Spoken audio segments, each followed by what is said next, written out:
Income from property. Income from property second जो head है, rent received और receivable by a person for a tax year other than rent exempt from tax. अच्छा, rent किसी ने receive कर लिया है या रिसीवेबल है तो वो इनकम फ्रॉम प्रॉपर्टी में आएगा। Lease of building together with the plant and machinery, such rent will be charge in income from other sources. अगर किसी ने अपनी बिल्डिंग रेंट पे दी है और उसमें साथ प्लांट एंड मशीनरी भी है तो वो वाली जो इनकम है उनकी इनकम फ्रॉम प्रॉपर्टी में नहीं फॉल करेगी, वो इनकम फ्रॉम अदर सोर्सेज में फॉल करेगी।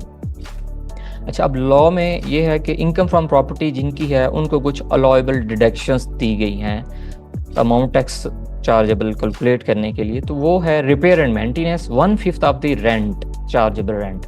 ठीक है, 1/5 जो है वो रिपेयर मेंटेनेंस अलाउ है आपने अगर प्रॉपर्टी रेंट पे दी हुई है।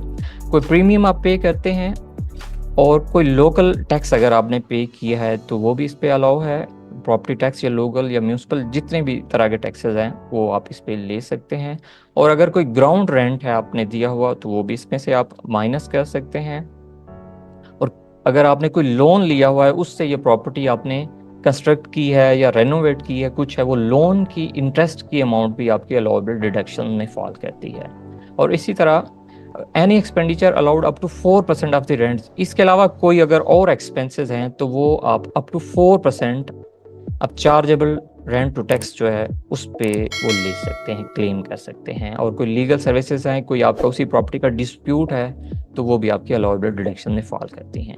एफबीआर की वेबसाइट पे वो जाएंगे, how to file income tax return की स्लाइड पे अभी हम मौजूद हैं, तो irs.fbr.gov.pk पे जाना है तो ये वाली विंडो ओपन हो जाएगी। अच्छा, जो ही आपने अपनी वर्किंग कंप्लीट की है, अभी हम हेड्स की वर्किंग भी साथ साथ डिस्कस करेंगे। अच्छा, इसमें फर्दर है कि आपने जो ही इस वेबसाइट पे गए, अच्छा वेबसाइट पे जाने के बाद आपकी जो ये वाली विंडो है डिक्लेरेशन पे क्लिक कर पे भी आप जा सकते हैं या नॉर्मल रिटर्न पे आपने यहाँ पे क्लिक करना है, नॉर्मल रिटर्न पे। अच्छा, ये जो नॉर्मल रिटर्न है मीन्स कि इस पे जो ही आपने क्लिक किया, अगर कोई सैलरीड पर्सन है तो सैलरी के उस पर भी कर सकता है, मगर बेस्ट रिकमेंडेड ये है कि आप नॉर्मल रिटर्न पे क्लिक करें और उसके बाद फिर आपने क्या करना है कि अपना टैक्स पीरियड सिलेक्ट करना है। टैक्स पीरियड आपने लाजमी सिलेक्ट करना है। अभी जो टैक्स फाइलिंग हो रही है वो 2024 की हो रही है, ठीक है, तो उसमें आपने अपना टैक्स पीरियड को केयरफुली चूज़ कर लेना है। जो ही आपने यहाँ पे लिखा 2024 तो ये हिंट में नीचे आ जाएगा कि टैक्स ईयर आपका कहाँ से स्टार्ट हो रहा है और कहाँ पे एंड हो रहा है।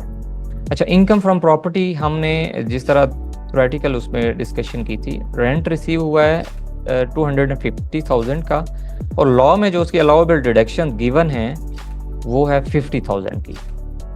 वो कैसे आई? 1/5 ऑफ रेंट जो है वो अलाउ है रिपेयर एंड मेंटेनेंस के हेड में, ठीक है। इसके अलावा जो आपके एक्सपेंसेस हो रहे हैं, कोई लोकल टैक्सेस आपने पे किए हैं, लीगल चार्जेस पे किए हैं, इंश्योरेंस पे की है, ठीक है, ये अलाउएबल डिडक्शंस हैं, आप इसमें से माइनस कर सकते हैं। अच्छा, नेक्स्ट हमारे पास है expenditure allowed up to 4% of rent.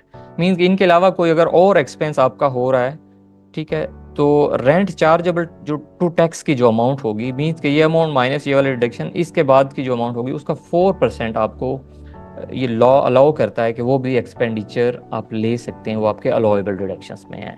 अच्छा, नेक्स्ट इसी तरह है रेंट चार्जेबल टू टैक्स आपका ये आ जाएगा और इसकी जो फाइलिंग आपने करनी है वो कैसे करनी है कि आपने इस पे क्लिक करना है प्रॉपर्टी के टैब पे, ये प्रॉपर्टी का टैब होगा, ये आ जाएगा। इसमें आपने अपने ये डालनी है कि रेंट रिसीव्ड या रिसीवेबल, आपने ग्रॉस अमाउंट इस पे लिख ली। और इसी तरह जो डिडक्शंस हैं जो लॉ में आपको मिली हैं, जो यहाँ पे हमने वर्किंग भी की है, तो वो सेम आपने यहाँ पे ये खुद कैलकुलेट हो जाती है, 1/5 सिस्टम कर देता है। और इंश्योरेंस प्रीमियम है ये आप मैनुअली इसमें लिखेंगे। कोई लोकल आपके रेट्स हैं, टैक्सेस हैं, आपने गवर्नमेंट को, लोकल म्यूनसिपल को पे किए हैं तो आप यहाँ पे मेंशन कर सकते हैं। ग्राउंड रेंट है, अदर लीगल चार्जेस हैं, तो वो बाकी सारी चीज़ें आप यहाँ पे शो कर सकते हैं। तो इसके बाद आपकी जो इनकम है वो कैलकुलेट हो जाएगी। यहाँ पे जो हमारी अमाउंट बनी है इनकम फ्रॉम प्रॉपर्टी 1,95,000, तो इसकी कैलकुलेशन ऊपर ये आपके पास मैंने यहाँ पे भी शो कर दी है। तो इसको डिक्लेयर करने का इस तरह से ये मेथड है, आप आसानी के साथ कर सकते हैं, इसमें किसी किस्म का कोई इशू नहीं होगा आपको।